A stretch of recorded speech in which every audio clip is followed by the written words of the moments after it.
Is this village? Yeah, Africa? Good morning, ladies and gentlemen. I'm just going to take a few moments to read from the obituary right now.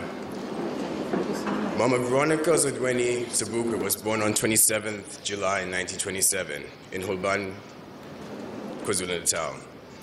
She was the second eldest of four daughters of Mr. Tsini and Mrs. Katen Mate. Their father was a coal mine worker. He was also acquired in an old farmstead.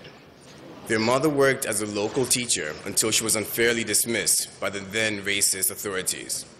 When their father passed on, the family relocated to Johannesburg, where their mother found a job that enabled her to support and educate them.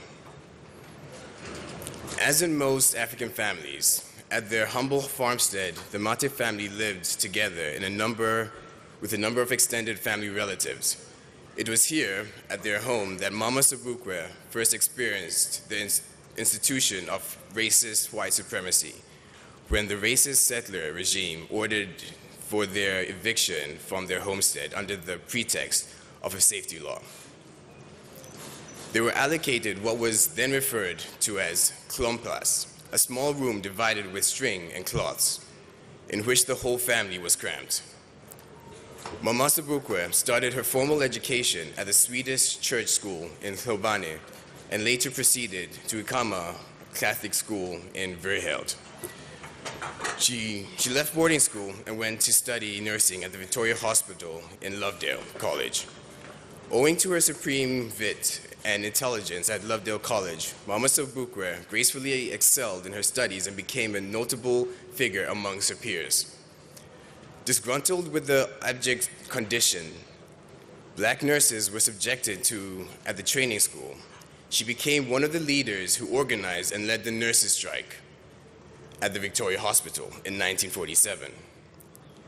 When one of them was summarily expelled, she took over and brought the nursing college to a standstill by demanding her unconditional reinstatement.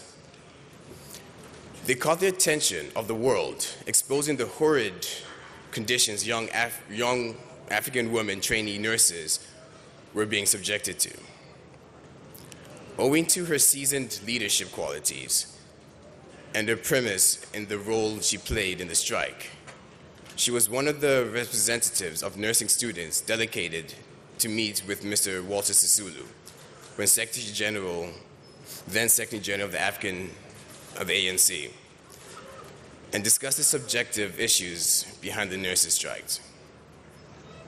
It was through her activism in the nurses' strike that the young Mama Sobukwe met Robert Mangaliso Sobukwe. During the strike, Mangaliso came to address the striking nurses, and romantic sparks flew between the two. It must be understood that they met as equals in the heart of a struggle for national liberation, and he affectionately called her Zodwa, a name she is still largely known by. After Mama Sobukwe qualified as a nurse, she went to work in Durban, first at the Springfield Hospital and later at McCord Hospital. She also worked as a nurse in Ladysmith. On the other hand, Mangaliso, after completing his studies at the University of Fort Hare, proceeded to teach in Sanderson. Mama Sobukwe and her husband relocated to Johannesburg, where he was offered a post as a lecturer in African Studies at Wits University. On 6th of June, 1945, the young couple got married at St. Paul's Anglican Church in Jabavu, Soweto. And in line with African tradition, the matrimonial rites of passage, she received the customary nuptial name of Nosango.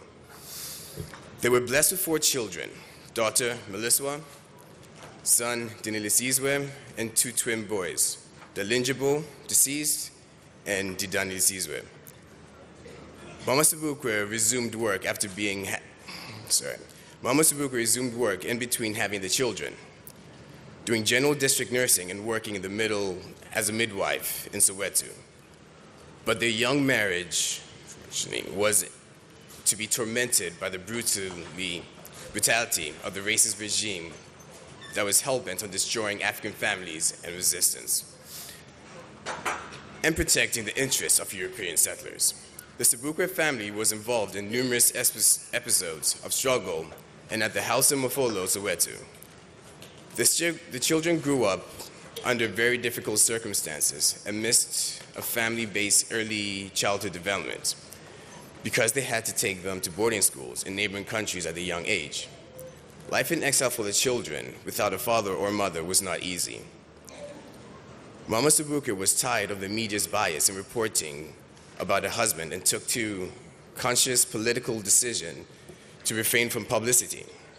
Since she was not a celebrity type of person, she avoided publicity and the public profile.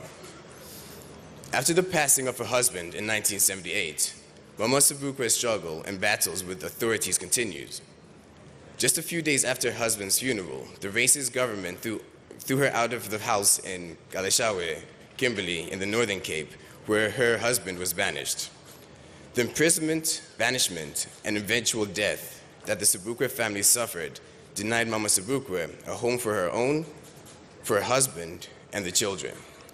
After the funeral in March 1978, she moved to Gaffenet in the Eastern Cape, where Sobukwe was born and raised.